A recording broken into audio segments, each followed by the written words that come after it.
planned for that. I am due to walk in the door at 4 o'clock. So I'm up at 2:55 because one, I have to, and then two, I want to. It's quiet at 2:55. That time of morning is peaceful. I love it. Great time for me to read, but I first have to wake up. So when the alarm goes off, let me play a little game with you, see if you're awake. My bed is here, and the alarm is here. My bed is here, and the alarm is here. Why do you think that is? Oh, so the folks in the cheap seats can hear you. When you walk to your alarm, it can take you longer than being right beside your bed. You can just cut off easily. Half of that's right. But so I can't cut it off easily. Now, finish the thought, because you know the answer. I just need you to speak it. Something I have to do every day. Speak clearly, deliver the message, do it in a short amount of time. Why do you think my bed is here and my alarm is over here? Very simple reason, and you're halfway there. So while you walking, you'll wake up? Yes! There you go.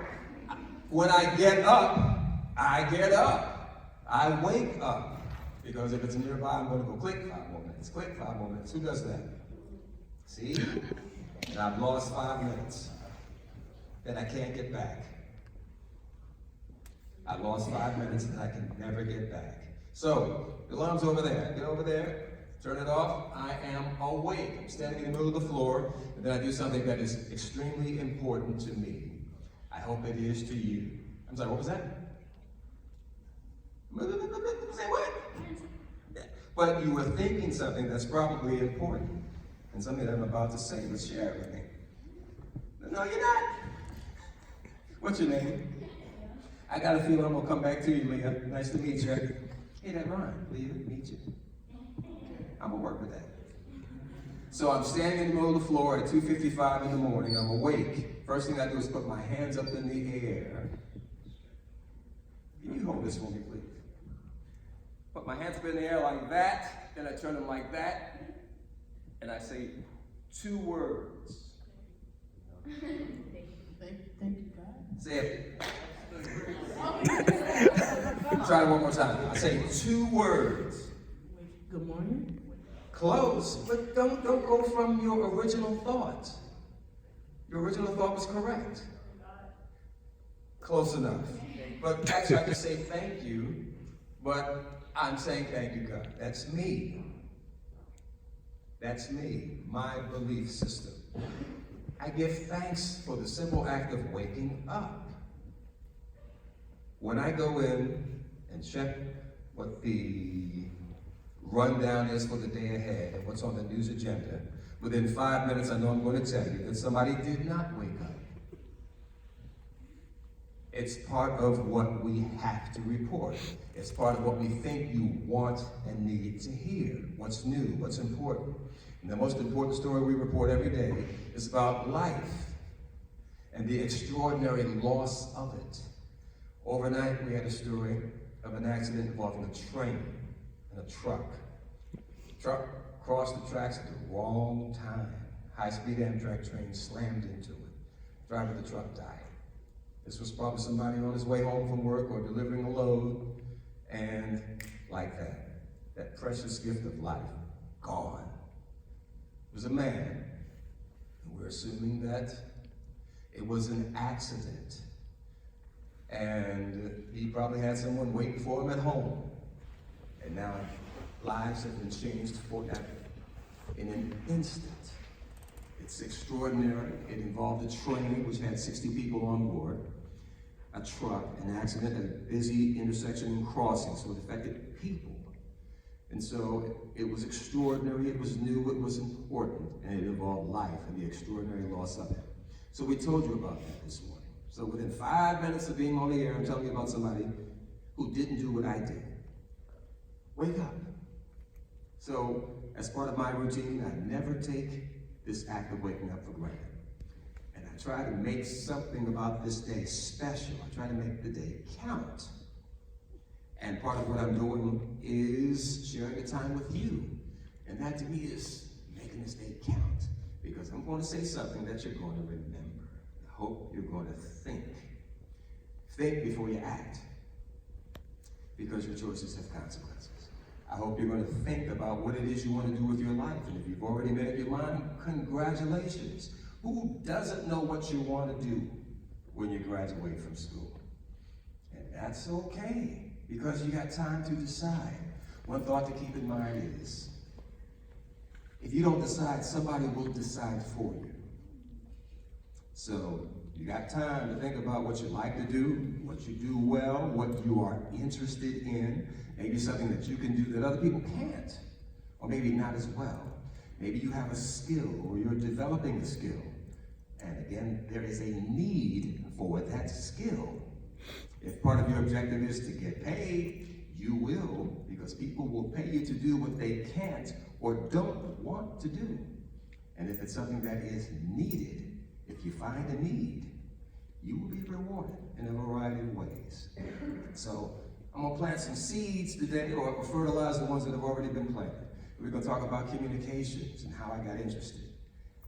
It is a tremendous responsibility because, as some folks who have studied communications have reported and researched and found, that when people see it in a certain setting, they believe it.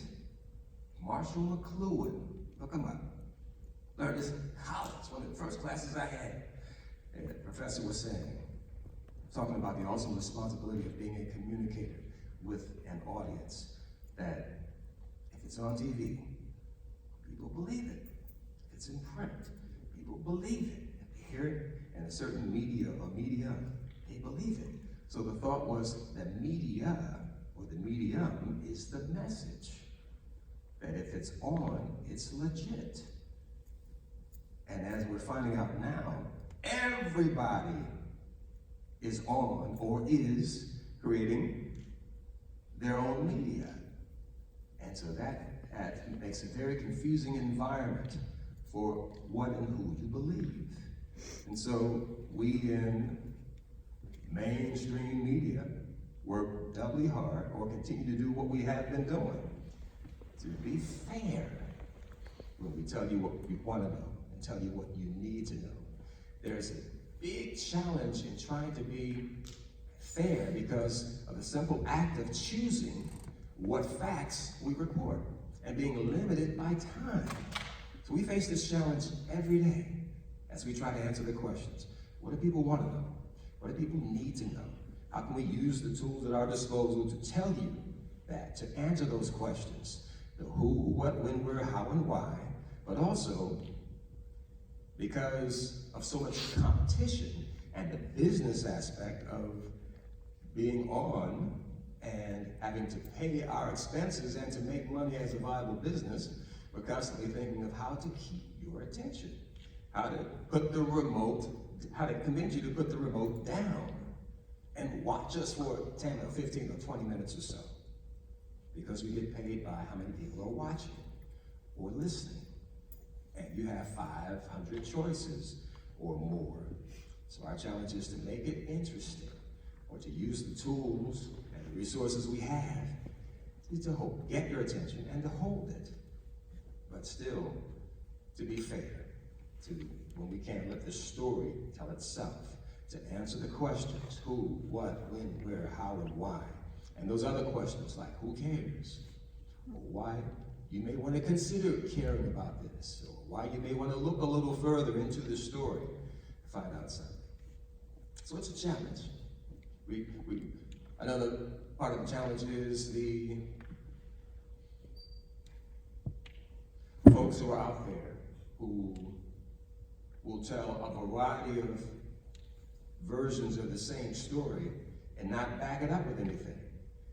Facts, and they make it look interesting, and folks will access that and not check. Then we've got confusion in the community and in the marketplace. So we stake our reputation on getting it right and hoping that you tune in, turn on to us, and you can trust us. That's a challenge every day. We are challenged by folks who will try to discredit us every day. But it's a challenge that we have accepted over the last 60 years. And that's part of what I'm involved in. So every day I'm in, 4 o'clock, checking the rundown, seeing what's ahead for the next 4.5 hours. I'm on Wavy from 4:30 to 7, from Fox 43 from 7 to 9. So that's 4.5 hours telling you the news. Why such a long time? Why the early hours? Folks are up. Folks are up.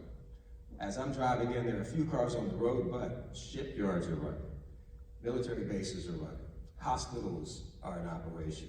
Public employees are working. There are folks who are up, and they want to know, and they need to know. We try to fill that need on the air, on this and every platform you can think of, all the social media. We have folks who do nothing but specialize in social media. We have 3 folks in right now who are feeding content to our webpage, Snapchat, Facebook, Twitter, Instagram, and a couple of other services. And what they're doing isn't on the air, on TV. And we have been challenged to figure out a way to make money from that because we're a for-profit business. So we've got a team that does nothing but research audiences and research businesses that have a need to advertise. And we reach out to them. We are constantly monitoring our audiences, and trying to survey and count, because the bigger the audience, the bigger the advertising budget, and the more we can charge for a commercial. So I'm throwing out a lot there. It's a shotgun approach, and I'm hoping you'll have a question or two. I've got some pictures to show you who does what, but before I get to that, well, let's do that right now. Let's do that right now. Okay. I'm gonna have a picture. Take a look, pass it down. And let's start on this side. You're gonna see pictures of some of the folks at Wavy TV 10 who do a variety of jobs. We've got about 140 employees. About 40 of them you'll see on the air. But about 140 employees. Everybody from professional communicators and news reporters like myself, to attorneys, accountants, engineers, folks who wait for something to break and they fix it, or are anticipating the newest technology and how we can use it. You're going to see some of the folks doing some different things. Yes, sir.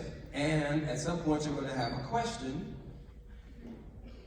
And if your question is going to lead to me sharing some information, then I will be a very happy man, because that means you are curious or interested. Yes, sir. Is it only in Virginia, sir? Let me see if I can answer a broad question. Is our station only in Virginia, or is our signal only in Virginia? Are people watching TV only in Virginia, or what? Is the signal in the station? Our studios that you are seeing are located in Portsmouth, downtown Portsmouth, near the Elizabeth River.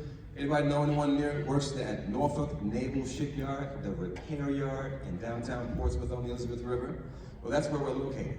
Downtown Tunnel, in Telos Pavilion Theater. That's where we're located. All right, take a look, take a look, take a look. Uh-oh, I see a hand. I think that means a question. I guess it doesn't mean a question. How many different work positions are there? Challenging question, because some of what you'll see are folks who work in studios, where I go in every morning. We have about 10 people in the studio already. They push the buttons to turn us on the air. They push the buttons to make sure certain words appear on the screen to identify what it is you're seeing. They will turn on a mic. They will direct the camera. You'll see a picture of someone standing in front of a camera. Those cameras are operated by remote control. We've got 5 cameras. One person operates all 5. He or she sets a program, and that causes the cameras to move so that they'll get a close-up on me or a 2-shot on me and my partner Katie, or a 5-shot featuring the weatherman standing next to me, and Jan Lewis reporting traffic, Katie, and Lex Gray, who is also our anchor and reporter. But one person will control 5 cameras by remote control. Question? Yes? No, you can't. Oh, wait a minute, maybe it can be yours if the price is right. No, I'm just kidding. No, you can't keep that because I need it, but what, you have a question? But ask me another question. Well, let me ask you a question. What are you thinking about when you get out of school as a possible career? What do you like to do? Animals. Wow. So that has a variety of possibilities in it. Anything from working at the zoo, or the SPCA, or being a veterinarian. So it's a variety of possibilities there. There are even jobs with the city where you work with animals. You'll be the one chasing pit bulls up and down the street. Or maybe the boss of those folks who do that. Or the person who keeps my best friend healthy. So you've got a variety of choices there. Now let me ask you this, are you interested in science? Okay. So you know where that's leading, right? Yes. So you got a lot of possibilities. Yes, sir. Bring you on the show. Yeah, bring you on the show. Well, what can you do that's newsworthy? Help y'all with y'all reports and stuff. What was that? Help y'all with y'all reports and stuff. So you're thinking about helping us with reports, which means you may want to be a news reporter, which means you like to talk to people, which means you like to write and tell stories, which means you like to do research and find answers to questions. And that means that you like to travel at any time of the day to go wherever news is happening. And you're not shy. Okay, so we may be able to work something out. We may be able to work something out. So if you're interested in being a news reporter like myself, and I'll tell you my story in just a second.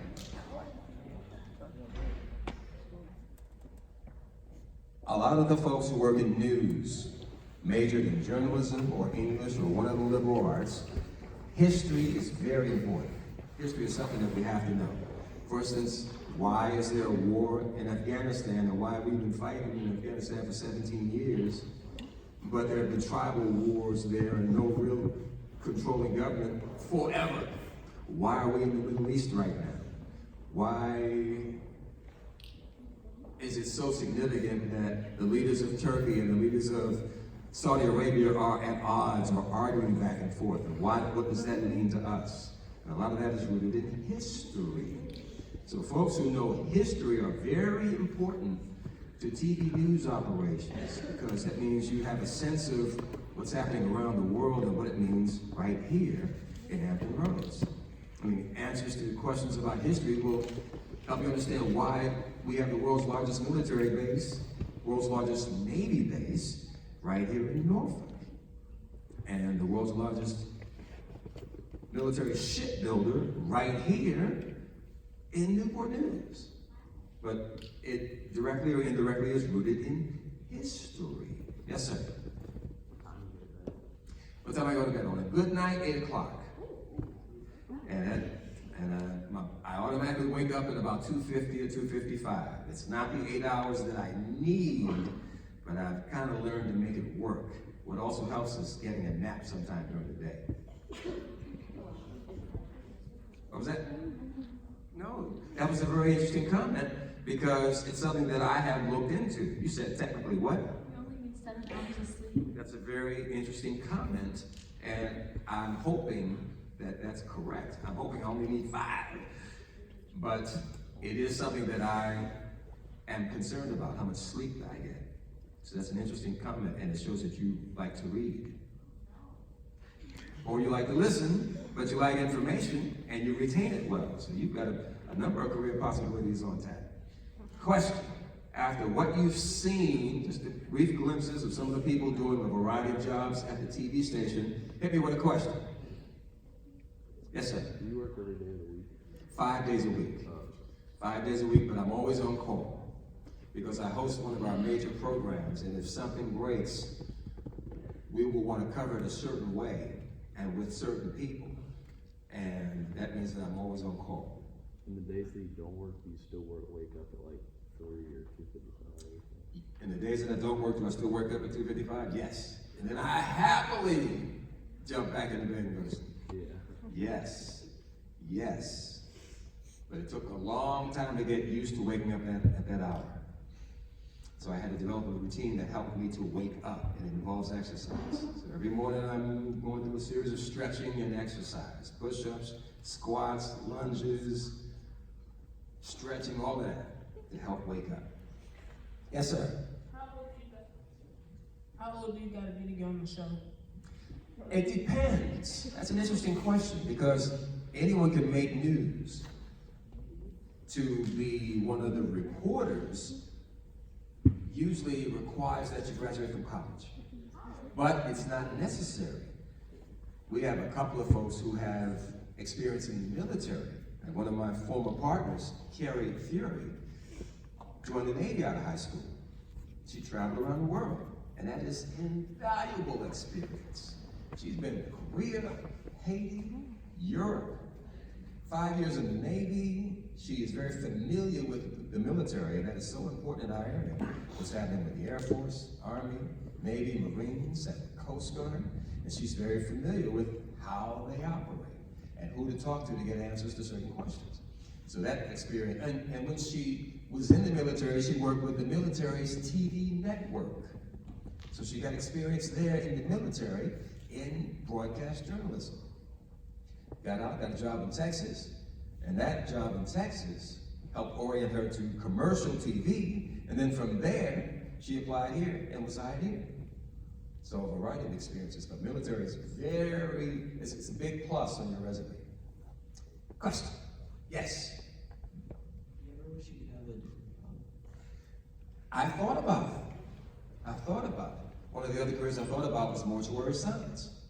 I think mortuary science is fascinating, and it provides a need for people who are hurting and at a critical moment in their lives when a loved one loses his or her life. So I've thought about mortuary science. As a matter of fact, when I retire, I will probably work part-time at a funeral home and may study to get my license. So yes, I thought of other careers. And I also thought about being an engineer. My math scores weren't that great because I like to build things. And that started from playing with my Lego blocks. I can build stuff and tear it down. That was fun. Come on now, who likes to play with the Lego blocks? Still, be honest, it's all right. It's respectable. It can lead to great things. So yes, I have thought of a variety of things. Engineering, mortuary science. I also thought of the ministry. And I am very active in my church. And it's okay to think of a variety of things. But at some point you have to decide. And it's okay to decide and then focus on something and then change your mind. Just remember you'll probably change your mind at a point where you gotta take care of your own responsibilities. So you gotta be able to, bring in some cash. Amen and amen. So yes, I thought of a variety of careers. What are you thinking about? I don't know. And that's okay now, but where do you excel? Where are your interests? What do you like to do? Play video games? Okay, that's a booming career. And who designs, creates, and programs those computers and creates all the technology and writing writing the code for that. So there are a variety of careers there. So think about it, read about it, try to connect with somebody who's doing it now, if you think that's a direction you want to go. Cool. Question? Yes? How much do you make in a year? That's none of your business. Actually, we're paid very well. I'm a news anchor. That means I have to be a reporter. I I have to be able to host a program and at any moment be out on the street talking about what's going on, giving you the who, what, when, where, how, and why, and telling you what it means, and getting answers to questions. So I have to have reporting experience. I have to have experience in hosting a program. And then the program has to be successful. So for a reporter and anchor coming in right now, you probably make between $35,000 and $50,000. After you've been here 100 years, you probably make 6 figures. So I'm somewhere in that range. I also know that if my program is not successful, then I go bye-bye. And so I accept the risk with that. So with the risk comes reward. So what are you thinking about doing? Straighten up. I'll be doing that one day. You're going to travel. You're going to meet people. I'm going to thank you now for your service. You're going to put your life on the line for me to keep me free, and I'm going to thank you for that. So those of you that are wearing a uniform today, I'm going to thank you in advance. And when I shake your hand, I'm going to squeeze the hell out of it. Come on now. Give me no one hand shake. Let's squeeze my hand. There you go in. Guys, you got one chance to make a powerful first impression. And with another guy, you always want to step strong. Because there's some guys who are always going to be testing you. So when you step up to a guy, how you doing? Squeeze the heck out of my hand until I back off. You're telling me you're strong and not a weenie. Even if you're not, you put me on notice with a handshake, 1, and then 2, with your eye contact, you're telling me you're not scared of me. So this together tells me to respect you. Got it? So no one handshakes. So I reach out to you, hey, how you doing? Yeah. It's just a guy thing. Just a guy thing. There you go. Step strong all the time. All right. Yes, sir. Are you one of the travelers? Like, do you travel? Do I travel? I used to more, but we've got about 12 reporters who are itching and angling for those opportunities to travel. So we sent reporters to the Florida Panhandle for the aftermath of the storm. I've been to Japan, I've been to Haiti, I've been to Washington, New York, Baltimore, Chicago, and I love it. If I were to be hired by the network, that would be expected. At a moment's notice, you're going to where the news is. And that can be exciting. It could also be a drag on your family. So there's the trade-off again. What are your priorities? Question. All right. Maybe you'll have it. Yes, ma'am. Could you tell the students kind of what inspired you and what educational path you had to take to get to where you are?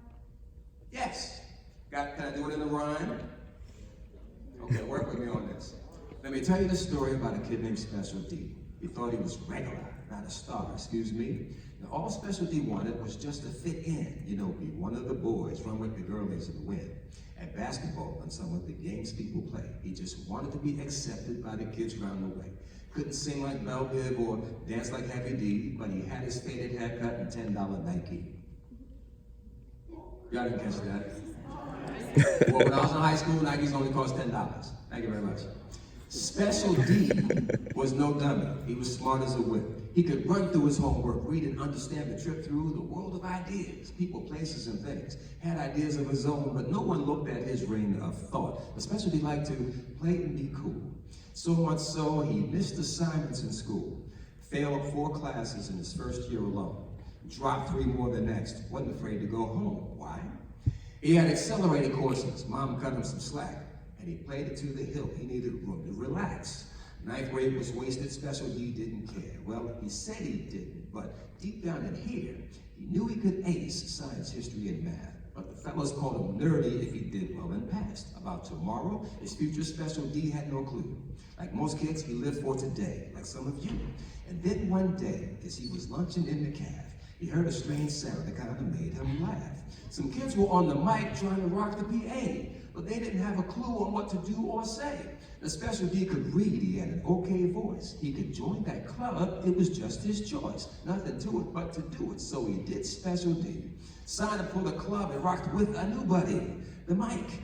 He had to read announcements, play music, and speak to all the kids at school while they were lunching at peak. Special D liked that job, and he did it pretty well. So well, in fact, a teacher called him in to tell him, keep up the good work, and think of a career as a DJ on radio or TV. I hear people reading the news, selling cars, making big money. You could do the same, he said, if you're serious, not funny. Special D liked that thought of having big bank from doing easy work on the mic. So he thanked the teacher for the advice. Went on and did his due. He rocked the PA as best he could too. He did it so well it affected all his other work. Suddenly he wanted to do well. D's and F's were for jerks. Felt good to get an A, should have done it all along. Almost made the honor roll believe it, nothing was wrong. Special D was finally doing what he knew was right. Doing his best, showing his talent, he really was bright. So what made him special? What earned him the name? Special D, the DJ and newsman, oh fame. No, not yet, but then that's not what it's about, you see. I just wanted to be productive and creative and happy. So that's part of my story. Special D, thank you very much. Thank you very much. Hey, I'm not making a living as a rapper, but I like to write and I like to rhyme occasionally. So I do it. And I also have done a lot of it. Yeah. And a book published of rhymes like that. A book published of corny rhymes like that. Yeah, got a book published. All right. Right, getting paid. But seriously, I like to write, and I respect the power of the rhyme and the rap, and how it gets folks' attention. You can deliver a message, and yes, somebody will want to have a copy of it. So that was my first book. Second book, it's called, the first book was called Rap to Live By. And that was one of the stories about me and how I got interested in communications and how I got encouraged by a counselor and a teacher in my high school in Baltimore. And I followed their advice, went to a community college that had a TV and a radio station, got experience there, got internships, meaning they had a program with local TV stations in Baltimore and radio stations. And so for one semester, I'd go to a TV station for 3 hours a day, 3 days a week. And I get to watch and soak in and talk to folks and see folks doing stuff that I thought I was interested in. Best move I ever made. An internship at the radio station, loved it. I was fascinated by how radio works. TV station, same thing. I could see myself doing what that reporter or anchor was doing.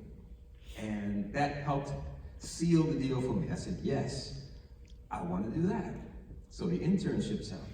Transferred from a community college like Thomas Nelson to a 4-year school, Towson University. Again, another internship at a different TV station, met other people. I even saw a need and filled it and got on the air. They had public service announcements where you would basically write an editorial. You know, the editorials that you read in the newspaper? You might read editorials in the newspaper or posting them online. Yeah, there you go. Well, I wrote editorials about what I saw were concerns in the community, and I could read them on the air. And so that was my first experience of being on the air in Baltimore. And the tapes that I made there helped me get my first job here at Wavy TV. So the internships helped. So I graduated from Towson University with a degree in mass communications. Mass communications, which meant journalism, history, business, science, all of that under the banner of liberal arts. Fantastic experience. Yes, sir. Are you selling books right now? You can probably get them online. I don't have any to sell right now, but on second thought, you know, we work a little something out, you know. Cash credit, what you got going on? But if you go online and get one, that'd be fantastic, and I'd be happy to sign it for you too. Yes, ma'am. So you were born and raised in Baltimore? Yes, Baltimore, Maryland. While in college, I got my first job on the air on a radio station in Washington. So I'm living in Baltimore on a radio station in Washington. And the part-time job was Saturday night, midnight to 6. Midnight to 6 Sunday morning, and then Sunday morning, midnight to 5, Monday morning. I didn't have a car, so I rode a bus. Local bus from my house downtown Baltimore, or Trailways from downtown Baltimore to downtown DC. Then caught the local bus from DC to my school, to the radio station rather. And then when my shift was over, reversed the process. One semester, this comes under the banner of you have to do what you have to, so later you can do what you want to. I had an 8 o'clock class on Monday morning. Remember, I'm working Sunday night, Monday morning, midnight to 5. Local bus to the bus station to downtown Baltimore, and local bus downtown Baltimore to Towson University. Got there about 7:50. Never late for the class. Great experience, a lot of fun. I sometimes fell asleep in the class, but that's another story. But I made the class. It was like, click, click, click, do what you gotta do. You have to do what you have to, so later you can do what you want to. So that was one semester at Towson University. That part-time job, 2 nights a week at the radio station, paid enough for me to pay for my following 2 years at Towson. Great experience, a lot of fun. Yes? How long were you in college? 4 years, 2 years at Community College of Baltimore, 2 years at Towson University. Yes? Question? Question? Question? Some of the jobs you saw on those pictures were of, for instance, one of my most fascinating areas of the station is the engineering, because we're constantly upgrading our equipment. We're we're owned by a company, Nexstar, that has about 175 TV stations. So we're one cog in that wheel, or one spoke in that wheel. We're one of the bigger spokes, because we do a number of things well at Wavy TV, and that is constantly reaching out to you through social media. Because we realize a lot of you don't go home at 5 o'clock and turn on TV news. So we're trying to figure out, how do you get your news? And then we're trying to provide it on whatever platform that is. And we do that pretty well. We got, I think, about 200,000 or 300,000 folks on our Twitter account, Facebook, Snapchat, and Instagram. So all together, I think it's about 500,000. And the parent company is very excited about that, because when you click on, you see an ad, and we and they get paid as a result of that. And the longer you stay on, the more we can charge for that ad. So that's just one of the ways. And the folks who specialize in business and math and marketing and analytics and all of that are the ones that figure that out. Yes, sir? So that little rap you did, did you rehearse that? Oh, you better believe I did. Yes. He says that little rap that I did, I rehearsed. Did I rehearse it? Yes, I did. Oh, yes. I got a couple more stories there too. But question? Yes, sir. When you guys decide what goes on the news, do you intentionally embed positive stories because of all the negativity you have to report in the community? And secondly, do you think it's important to highlight positive things in the community in order for people to be inspired? Double barrel questions. Mm-hmm. I'm a teacher, sorry. We try to cover the news, what's new, what's important, what people want to know, and what people need to know. And when we can, we try to include as many stories as possible, and especially those that perk you up, those that reflect what's positive that's happening in the news, but may not be the thing that you most want to know about. So yes, there's some flexibility there to include something that is, for instance, if it's a group of kids at Kickatan High School raising money for hurricane victims in Florida. If we have breaking news, a train accident in Suffolk, and then a murder in Norfolk, and then a big fire in Virginia Beach. Telling those stories may consume a lot of the time, but we always try to make time for some of the other things that may not be as urgent as that. So yes and yes. Yes. Always trying to include something to show a more accurate picture of what's happening in the community, although it may not be the most urgent thing happening in the community. We have a category that I call Freak of the Week. You say that one more time, y'all didn't hear that? Let me try it one more time. We have a category I call Freak of the Week, where it's a story that you like looking at the table and you say, what? Or WT, no.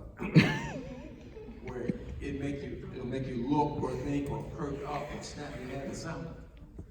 And we have those kind of stories all the time. Like, for instance, a story where somebody's trying to burglarize a business and they go through the ceiling and then they fall through the ceiling onto a counter and bust their head wide open or something. And they're getting up and then all disoriented, still trying to go through with the robbery or the burglary, and then end up getting caught or getting bitten by a dog or something. But just all kind of crazy stories. So we love making room for those. Just something that will leave you smiling or laughing or thinking or knowing that all is not wrong with the world. Yes? That actually happened. Yes. Well, I don't know about the being bitten by the dog part, but falling through the ceiling and on the counter and busting his head. Yes, that did happen. Yes. Dumb criminal file. Question. Yes. Is he dead? No. No. Gotta walk out. Got caught. Yes. What does it take to get a book published? Interesting question that I found some answers to. A number of ways you can get a book published. One is to contact a publisher. And instead of using the shotgun approach, think of the story that you want to tell, and then think of where are there similar stories to this? Like, is it autobiographical? Or is it science fiction? Or is it geared to children, say, first, second, third grade? And then search or find other books that reach a similar audience. Notice who the publisher is. Contact the publisher or check them out online.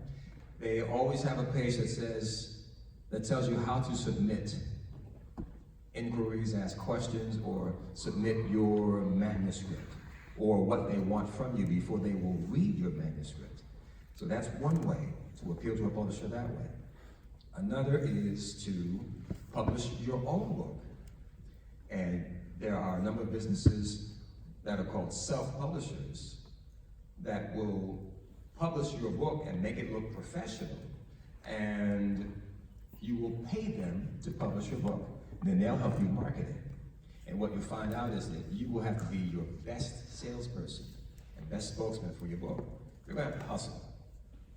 Unless Oprah picks up your book and holds it, like that on one of her shows, or maybe one of your favorite media types, just like that, says, hey, what's your name? Cassidy has a new book. Yeah, you gotta get this book. It is jamming. Otherwise, you have to identify your audience and then figure out a way to reach that audience with your story. So there are a number of ways to get published. One is to attract the attention of a publisher.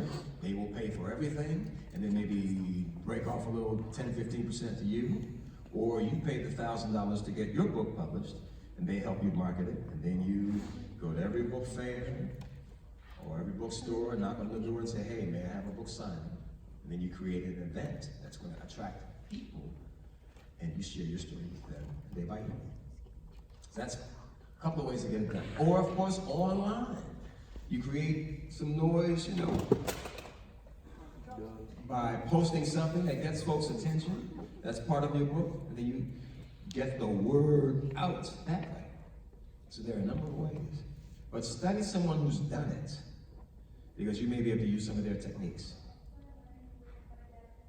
I'm writing a book and my dad has a publisher waiting for when I finish it. Wow. So your dad got it like that, huh? Go for it. My cousin published a book.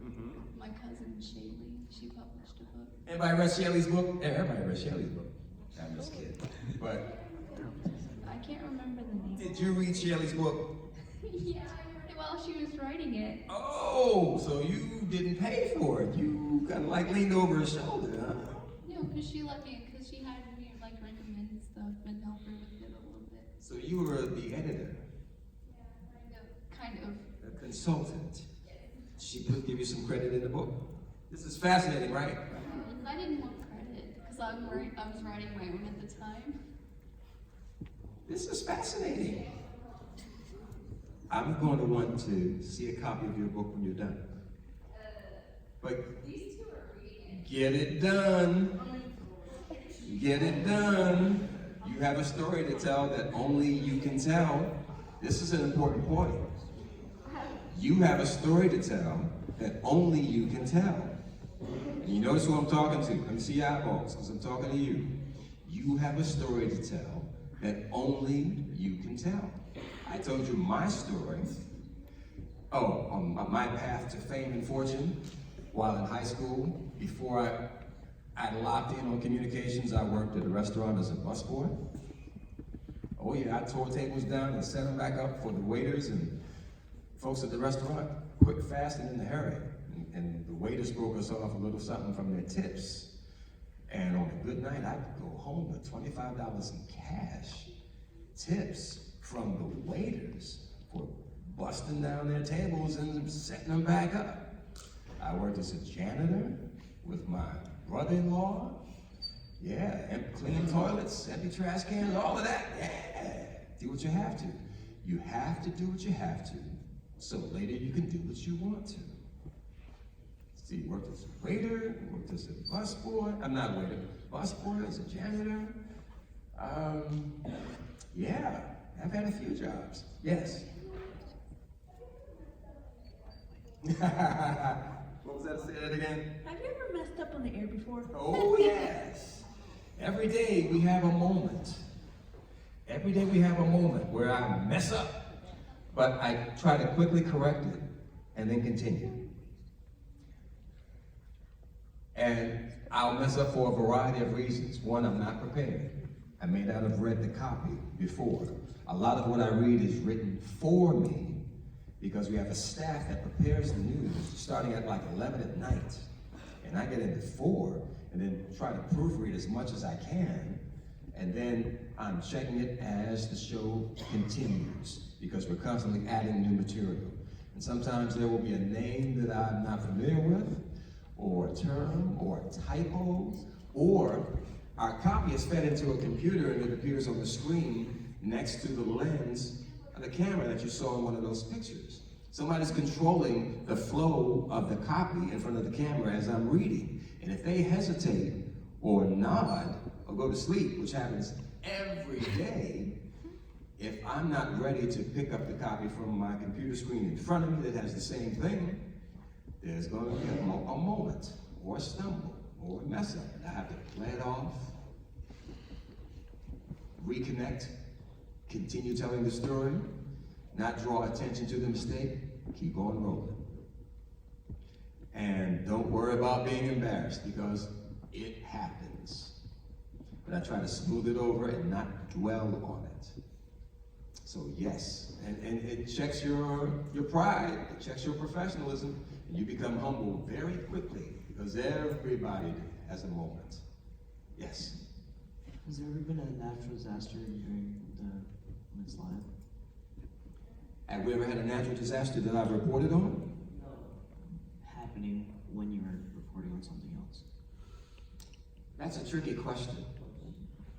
Yes, we've had a number of disasters. I think the closest thing to a natural disaster would be a hurricane and the resulting flooding and our reporting on who's affected by the high water. Some of you who live in Hampton live in neighborhoods where the water can get high. With a high tide or a nor'easter, like what's going to come in this weekend, nor'easter-like conditions, Winds pushing water up against the shore and then into low-lying areas. Some of you may have a few problems depending on where you live in Hampton. And if the water causes really bad problems, where you can't travel, where the winds might knock down trees on power lines, we lose electricity, folks are hurting, roads are impassable. We have our variations of natural disasters, yes. The closest thing we have are hurricanes and tornadoes. We've had tornadoes blow through. And that's not on the scale of what's happening in Hawaii with a volcano, or drought conditions, or tsunamis in Southeast Asia. We have our variations or versions of that. And we'll be on the snowstorms for us cause problems. Well, we'll have maybe 6 inches of snow and it will shut down our area. And that will seem like a natural disaster if folks cannot travel, or we lose communications, or the storms cause other problems like fire or health emergencies and the first responders can't get to people. So we've had some problems that have caused us to be on the air for hours to try to share information with folks to help folks get through it. So that's the closest thing we've had to it. And I've reported on several hurricanes where we go out and we're on the street holding on to a utility pole, the wind's blowing 100 miles an hour, and we're like, it's bad out here, don't come outside, you know, it's dangerous. Yeah, we've all done that. Yes? Oh, and one thing while on the air that I try to never do is say because it instantly tells somebody you're not ready, or you don't know what you want to say. So I just don't say it. I try to think before I speak and make every word count, and I also am aware that time is limited. Tick tock. Have you ever reported on a football player in the NFL? Yes, Bruce Smith, Hall of Famer, used to play for the Washington Redskins and Buffalo Bills. I've reported on his record-achieving and record-breaking exploits. He's pretty good. He hit a quarterback and hurt him, and he did it very often. Do you mean it in that sense? I reported on Allen Iverson, on Michael Vick, on Taylor Heineke, played for ODU. This guy was a quarterback machine. So, yes. Any other questions? All right. Yes? How would you define success? Success is, to me, doing what you want to do and having that make a difference. Doing what you want to do and having that make a difference. Got a test for you right now. I'm going to ask you some questions. You don't have to answer now, but hopefully at some later date, when you're ready, you'll answer the questions. Here we go. What is unique or different or special about you? Are you one of a kind? Of the billions of people in this world, only one of you to find. Check your hand, your finger, look at the print. It's unique to you. Everyone is different. Your face, your hair, skin color, and size, even twins are different. And it's no surprise. But are you different for a reason? Do you have a gift? Is there something about you that you might have missed? A talent for music, piano, voice, medicine, mechanics, sports, all your choice. Maybe there's something on another scale. The ability to teach, to serve, or to nail. If you know what your talent is, then get busy. If you don't, keep looking till your search makes you dizzy. Excellent. Your talent makes you different from all the rest. Can't find it, keep looking, put yourself to the test. It's a gift from God. He expects you to use it. Let your talent blossom, or it will die. You'll lose it. It's meant to be shared. That's part of the deal. Your talent makes you special. Your gift is real. So later, when you die, he may ask you, what did you do with the gift I gave you? Will you say, gee, I didn't know, not much? Or will you say, see all the people I've touched? Now is your time to find what makes you special, develop it, and share it. And give me some good news to report. Got another thought for you as I wrap it up. Find a need and fill it. Find a need and fill it. Find a need and fill it. Part of the way you'll do that is ask yourself some questions that I talked about a moment ago. Find what makes you special, develop it, and share it. Your gift or talent or skill may be in talking with somebody and talking them off of a ledge as they're about to end their life. Or you may be the one to find a cure for cancer. Too late to save my dad.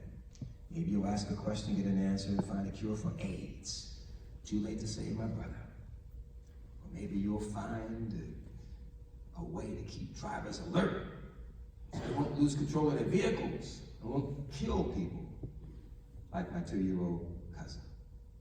Maybe you'll be the one to do that. It starts with asking yourself some questions, like I just asked you, and then answering them, and then doing something about them.